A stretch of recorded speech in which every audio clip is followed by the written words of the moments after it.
கொரோனாவால் இந்தியாவில் மீண்டும் உயிரிழப்புகள் நடக்க தொடங்கியிருக்கு. உண்மையாகவே கொரோனா பரவுதா?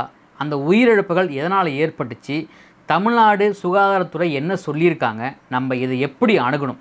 வீடியோ ஸ்கிப் பண்ணாமல் ஃபுல்லாக பாருங்கள். Welcome to the channel. நானும் விஷால் சரவணன். வாங்க வீடியோக்குள்ளே போகலாம். டெய்லி அப்டேட்ஸ், டெய்லி வீடியோஸ்க்கு மறக்காம நம்ம சேனலை சப்ஸ்கிரைப் பண்ணி பெல் ஐக்கானை கிளிக் பண்ணிக்கோங்க. தமிழ்நாட்டில் இல்லை, இந்தியா ஃபுல்லாகவே கொரோனா அப்படிங்கிற பெயர் மீண்டும் ஒலிக்க தொடங்கியிருக்கு. இதுக்கு முன்னாடி பல நாட்களாக கொரோனா அப்படிங்கிறது மீண்டும் ஒலிக்கும். அதுக்கப்புறம் பார்த்திங்கன்னா அது வேரியண்ட் பார்த்திங்கன்னா ரொம்ப பலவீனமான வேரியண்ட், யாரும் பயப்பட தேவையில்லை, அதிகமாக பரவாது அப்படின்னு நிறைய பேசியிருக்காங்க. பட் இந்த கொரோனா இந்த வேரியண்ட் பேர் கேட்ட உடனே இது பரவாதுங்கிறத தாண்டி உயிரிழப்பு அப்படிங்கிற செய்தி கேட்ட உடனே கண்டிப்பாக எல்லாத்துக்குமே ஒரு மிகப்பெரிய பயத்தை ஏற்படுத்தியிருக்கும். ஏன்னா கொரோனாவால் இந்தியா ஃபுல்லாகவே, உலகம் ஃபுல்லாகவே இருக்கக்கூடியவங்க நிறைய உறவுகளை இழந்தாங்க. அவங்களுடைய உறவுகளை இழந்து மிகப்பெரிய ஒரு பாதிப்புக்குள்ளானாங்க. காசு, பணம், வேலையின்மை இதெல்லாம் தாண்டி அவங்களால அவங்களுடைய உறவினர்களுடைய அந்த இறப்பு கூட போக முடியாமல், இறுதி அஞ்சலி செலுத்த முடியாத நிறைய விஷயங்களை பாதிக்க ஏற்பட்டாங்க. ஆனால் தமிழ்நாட்டில் நிறைய விஷயங்கள் நடந்துகிட்டு இருக்கும் பொழுது இந்தியாவில் ஆந்திரா மாநிலம் கடப்பாவில் கொரோனாவால் 4 பேர் பாதிக்கப்பட்டிருக்காங்க. அதில் 2 பேர் உயிரிழந்திருக்காங்க. இந்த உயிரிழப்பு எதனால் ஏற்பட்டுச்சுன்னு பார்க்குறாங்கன்னா, 60 வயது மதிப்புத்தக்க ஒருவரும் 43 வயது மதிப்புத்தக்க ஒருவரும் பரிசோதனை செய்யப்பட்டதில் அந்த 60 இயர்ஸ் ஓல்டு அவருக்கு பார்த்திங்கன்னா ஆல்ரெடி டயபெட்டிஸ் இருக்குது அண்ட் ஒரு சில உடல் சாதன பிரச்சனைகள் இருக்குது. அண்ட் அது மட்டும் இல்லாமல் கோவிட்-19 2 டோஸ் போட்டிருக்காரு. அண்ட் இன்னொருத்தவர் 2 டோஸ் மட்டும் இல்லாமல் பூஸ்டர் டோஸ் வரையே போட்டிருக்காரு. ஸோ அப்படி இருந்துமே எப்படி அவங்களுக்கு கோவிட் பாதிக்கப்பட்டு அவங்க உயிரிழப்பு ஏற்பட்டாங்க அப்படின்னு பல விதத்தில் அவங்கள ரிசர்ச் பண்ணிகிட்டு இருக்காங்க. அண்ட் இன்னும் 2 பேர் சிகிச்சையை உட்பட்டிருக்காங்க. நார்மலாக ஃபீவர் கடப்பாகல இந்த 4 பேருக்குமே எந்த ஒரு கம்யூனிகேஷனுமே கிடையாது, எந்த ஒரு கனெக்ஷன்ஸுமே கிடையாது. 4 பேருமே வெவ்வேறு ஊரை சார்ந்தவங்க, 4 பேருமே வெவ்வேறு இடத்துல ஒர்க் பண்ணுறவங்க. அப்போ அந்த 4 பேர்த்துக்குமே எப்படி இந்த கொரோனா எப்படி அட்டாக் பண்ணுச்சு அப்படின்னு அதை தனியாக விசாரணை பண்ணுறாங்க. ஆனால் அது முக்கியமான விஷயம், டோஸ் போட்டவங்களுக்கு, அதாவது இந்த கோவிஷீல்டு, கோவேக்சின் இந்த மாதிரி முன்னெச்சரிக்கை நடவடிக்கையாக போட்ட அந்த இன்ஜெக்ஷன் போட்டவங்களுக்குமே அண்ட் பூஸ்டர் டோஸ் போட்டவங்களுக்குமே எப்படி பாதிக்கப்பட்டது. அப்போ நம்ம நிறைய பேர் பார்த்திங்கன்னா ஒரு ஃபஸ்ட் இன்ஜெக்ஷன், செகண்ட் இன்ஜெக்ஷன், நிறைய பேர் பூஸ்டர் டோஸ் நிறைய பேர் போட்டிருப்பாங்க. பட் இதெல்லாம் ரொம்ப பயமத்தை ஏற்படுத்துதே, இது ரொம்ப பரவுதான்னு கேட்டால், பட் அவங்க என்ன சொல்கிறாங்கன்னா, அந்த வேரியண்ட்டு தமிழ்நாட்டில், இந்தியாவில், ஆந்திராவில் வேறு எங்கேயும் பரவலை. இதனால் மற்ற யாருக்கும் எந்த பாதிப்பும் ஏற்படலை. ஆனால் பார்டர் ஸ்டேட்ஸ் இருக்கு இல்லைங்களா, ஆந்திரா ஒட்டி உள்ள பார்டர் ஸ்டேட்ஸில் இதை உன்னிப்பாக கவனிக்கிறாங்களாம். அண்ட் முக்கியமாக கடப்பாவிலேருந்து யாராவது ட்ராவல் பண்ணுறாங்க, இல்லை அந்த 4 பேர் உடைய அந்த தொடர்பில் இருக்காங்க இல்லைங்களா, ஸோ அவங்கள கண்காணிக்கிறாங்க. ஆனால் அது எப்படி வந்துச்சு அப்படிங்கிறது அந்த கோர் எடுக்கிறதுக்காக மெடிக்கல் டீம் பார்த்திங்கன்னா கொஞ்சம் முயற்சி பண்ணிகிட்டு இருக்கேன்னு சொல்கிறாங்க. ஆனால் இதுக்கு இடையில் இந்தியாவில் என்ன சொல்கிறாங்கன்னா, முடிஞ்ச அளவுக்கு பொது வெளியில் கூட்டமாக சேர்கிற இடங்களை தவிருங்கிறாங்க. இது கொரோனாக மட்டும் கிடையாது, நார்மலாகவே இப்போது பார்த்திங்கன்னா இந்த வெப்பம் அதிகமாகிறதால நிறைய அசௌகரியங்கள் ஏற்படுது, மூச்சுத்திறனல் ஏற்படுது. அண்ட் அது மட்டும் இல்லாமல் நோய் எதிர்ப்பு கம்மியாக இருக்கிறதால நிறைய பார்த்திங்கன்னா ஸ்ப்ரெட் ஆகிட்டு வைரல் ஃபீவர், அந்த வைரல் இன்ஃபெக்ஷனுங்கிறது நிறைய ஆகுது. அதனால் முடிஞ்ச அளவுக்கு கூட்டமான நெருக்கமான இடங்களை தவிர்க்கணும் அப்படிங்கிறாங்க. முக்கியமாக நிறைய விசேஷங்கள் அல்ல கோவில் சார்ந்த விசேஷங்கள், கோவில் ஃபங்க்ஷன்ஸ், இந்த மாதிரி இடத்துல நிறைய கூட்டங்கள் ஏற்படும். கோவில்னால் அனைத்து மதத்தலங்களிலுமே கூட்டங்கள் ஏற்படும். இந்த மாதிரி இடங்களில் ப்ரிகாஷன்ஸாக இருக்கிறது எப்படி தன்னை பாதுகாத்து கொள்ளணும் அப்படிங்கிற விஷயங்களையும் முன்னெடுத்துக்கிறாங்க. ஸோ அப்படி இருக்கும் பொழுது முகக்கவசம் அணியிறது கட்டாயம், எல்லாம் மாஸ்க் அணியணும். அது மட்டும் இல்லாமல் தேவையான பயணங்களை தவிர்க்கணும். அண்ட் கூட்டமான இடங்களில் போகிற தவிர்க்கணும். இந்த மாதிரி நிறைய இன்ஸ்ட்ரக்ஷனை சுகாதாரத்துறை தெரிவிச்சிருக்காங்க.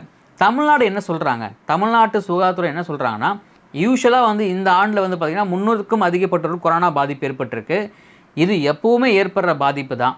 இது கடந்த ஆண்டை விட இந்த ஆண்டு கம்மி தான். ஆனால் இந்த பாதிப்பு மற்ற புது வேரியண்ட்டால் வரலை. இது யூஸ்வலாக இருக்கக்கூடிய டெஸ்ட்டு, யூஸ்வலாக இருக்கக்கூடிய அந்த ரேஷியோ தான்.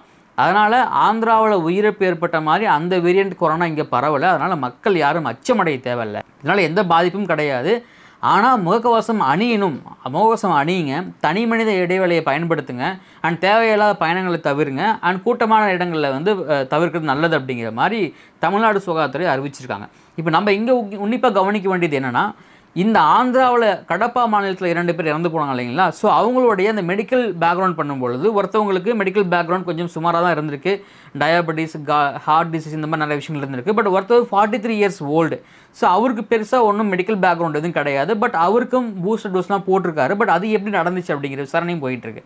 ஸோ அப்படி இருக்கும் பொழுது இந்த தேவையான வதந்திகள் இருக்கு இல்லைங்களா. இப்போ இந்த சமயத்தில் நிறைய பேர் லாக்டவுன் போட்டுற போகிறாங்க, அடுத்து ஃபுல்லாக இந்தியா ஃபுல்லாக வந்து பார்த்திங்கன்னா திரும்பவும் ஒர்க் ஃப்ரம் ஹோம் ஆப்ஷன்ஸ் வரப்போகுது, அண்டு நிறைய ஆஃபீஸ்லாம் மூட போகிறாங்க, எல்லாருமே வந்து தனக்கு தேவையான பொருட்களை எடுத்து வச்சுக்கணும் அப்படின்னு நிறைய ரூமர்ஸ் சோஷியல் மீடியாவில் பார்க்க முடியுது. முக்கியமாக இன்ஸ்டா ரீல்ஸ், ஃபேஸ்புக்கில் போஸ்ட்டுகள் நிறைய பார்க்கப்படுது.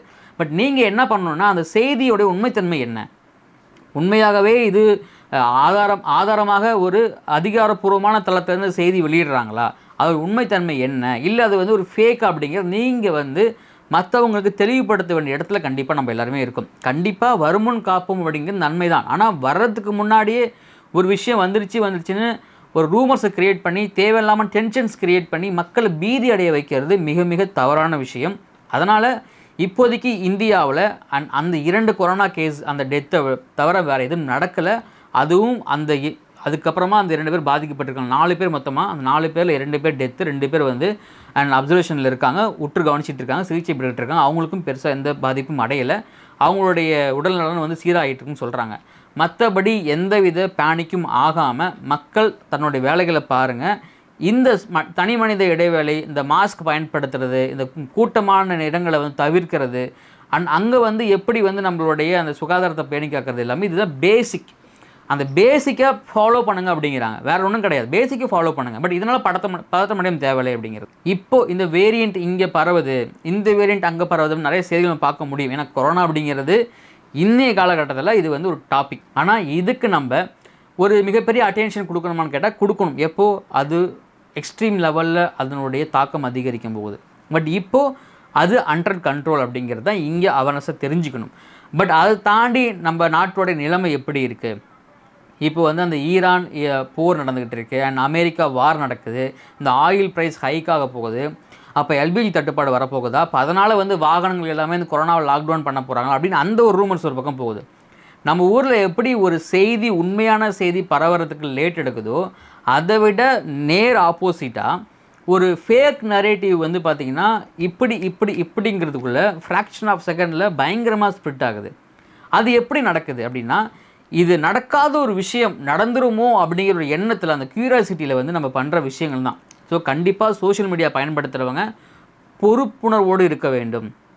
அந்த பொறுப்பு அப்படிங்கிறது இந்த இடத்துல மிக மிக ரொம்ப முக்கியமாக கவனிக்கப்படுது. கண்டிப்பாக கொரோனாவால் மிகப்பெரிய தாக்கம் ஏற்பட்டுச்சுன்னா கண்டிப்பாக நம்மளுடைய அது மத்திய அரசாங்கங்கள் இருந்தாலுமே சரி, மாநில அரசாங்கங்களாக இருந்தாலுமே சரி, அதுக்கான முன்னெச்சரிக்கை நடவடிக்கை எடுப்பாங்க. ஏன்னா அதுக்கு முன்னாடி ஒரு அனுபவம் பட்டிருக்கோம் நம்ம, இந்த கொரோனாவால் எந்த அளவுக்கு நமக்கு பாதிக்கப்பட்டோம் அப்படின்னு.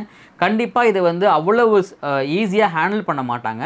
ப்ரிகாஷன்ஸ் கண்டிப்பாக எடுப்பாங்க. அது வந்து மக்களுக்கு தெரியவும் படுத்துவாங்க.